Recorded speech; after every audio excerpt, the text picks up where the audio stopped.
ప్రజా సమస్యల పరిష్కారం తనకు ఎంతో సంతృప్తినిచ్చిందని జీవీఎంసీ మేయర్ పైలా శ్రీనివాసరావు అన్నారు. జీవీఎంసీ కౌన్సిల్ సమావేశం అనంతరం ఆయన మీడియా సమావేశంలో మాట్లాడుతూ పలు అంశాలను ప్రస్తావించారు. ఈ 2 నెలల్లో వార్డు విజిట్లు తగ్గే మళ్ళీ 10 రోజుల్లో కూడా ఆ విజిట్లన్నీ పూర్తి చేసి, ఎందుకంటే రేపు అధికారులు కూడా ఆ విధంగా పాలించాలని ప్రతి ఏరియాలో కూడా కంప్లైంట్స్ని క్షుణ్ణంగా నాకు ఇచ్చిన భగవంతుడి అవకాశానికి అక్కడి పరిస్థితులు పెట్టి విధానాలు తీసుకున్నాం. ఆ రోజు డ్రైన్ క్లీనింగ్కి మిషన్ పెట్టేవారు. కార్పొరేషన్ ప్రతి జోన్లో కూడా 2 జేసీబీలు ఉంటాయి. ఒక 20 ఉంటుంది, ఒక 70 ఉంటుంది.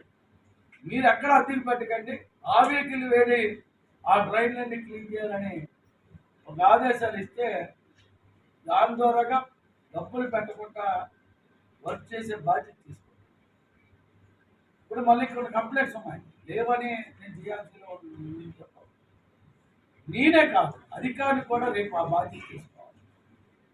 వార్డు వైజ్ విజిట్ తీసుకునే పరిస్థితి సీఎం వచ్చే దగ్గర నుంచి ఏఎం వచ్చే దగ్గర నుంచి ఇన్స్పెక్టర్ వరకు కింద స్థాయికి వెళ్ళాలి.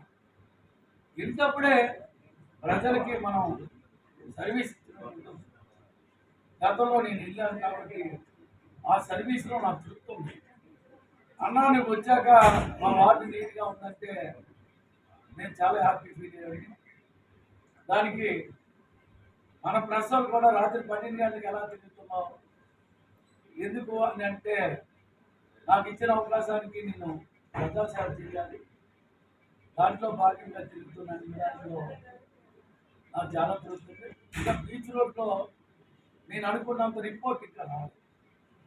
వాస్తవం మాత్రం ఇప్పుడు ఆ డ్రైన్లు కూడా ఏదైతే బీచ్లో వాటర్లో కలుస్తుందో ఆ డ్రైన్లు కూడా డైవర్ట్ చేసే ఈవేళ కౌన్సిల్లో 3 ప్రధానమైనది సముద్రంలో కలగడం. ఆ వాటర్ వల్ల ఈ చెత్త అంతా సముద్రంలోకి వెళ్ళి వాటర్ కలుషితం అవుతుందని ఇవాళ ఆర్డినెన్స్ కూడా అన్ని ఛాన్స్ తెలియదు.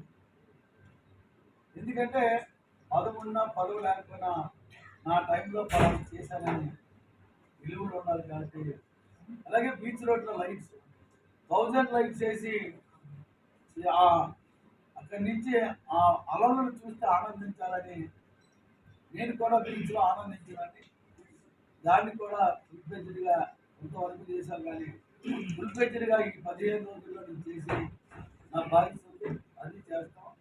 వాటిలో కొన్ని 3 టైమ్స్ అపోజిషన్ లీడర్గా ఉంటాడు, వాటిలో లైటింగ్ ప్రాబ్లమ్స్ ఉంది, దాన్ని కూడా రెక్టిఫై చేయడం జరిగింది. ఇటువంటి చాలా విషయాల్లో ఏదైనా పారిశుభ్రం బాగున్నప్పుడు కూడా వాళ్ళని ఒప్పించి, లేకపోతే వాళ్ళు చేసే విధానాన్ని కరెక్ట్ కాదని సరిచేసి మళ్ళీ 1 వీక్లో నా వార్డులో బాగా చేస్తున్నప్పుడు నేను చాలా తృప్తిపడ్డాను. అలాగే రోడ్ల వరకు వస్తే సిటీలో 99% రోడ్లన్నీ పూర్తి. అలాగనే నా టైంలో గత ప్రభుత్వంలో గడవ చేయలేదు. ఏదైతే పబ్లిక్ నివసిస్తున్నారో ఆ పబ్లిక్ అనుకూలంగా రోడ్లు పూర్తి చేసిన దానికి పబ్లిక్లో నుంచి మనస్ఫూర్తిగా అభినందనలు వచ్చింది. అభినందనలు కోరినట్టు నా టైంలో అవార్డులు వచ్చాయి. అవార్డులకు కూడా తృప్తిపడ్డాను. నా టైంలో నేను ప్రధానమంత్రి దగ్గర నుంచి రాష్ట్రపతి నుంచి అందరినీ కూడా నేను వాళ్ళకి మన ఎయిర్పోర్ట్కి వచ్చేవాడు ఫోటో కాల్ వెళ్ళందుకు కూడా నాకు అవకాశం ఇచ్చినందుకు తక్కువ టైంలో ఎవరికి అవకాశం రాదు.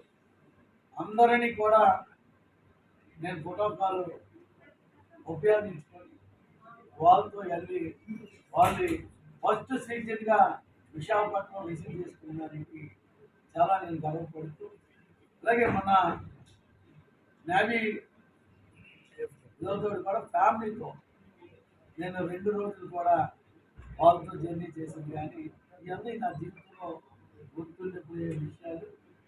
ఎప్పుడు కూడా ప్రజల్ని గుర్తించుకుంటాను, ఈ కార్పొరేషన్ని గుర్తించుకుంటాను. రేపు రాబోయే ఏ అవకాశం వచ్చినా ప్రజల ముందు పనిచేయడానికి కూడా నేను ఎప్పుడు సర్వీస్ వారంటీగా ఉంటాను. ఇది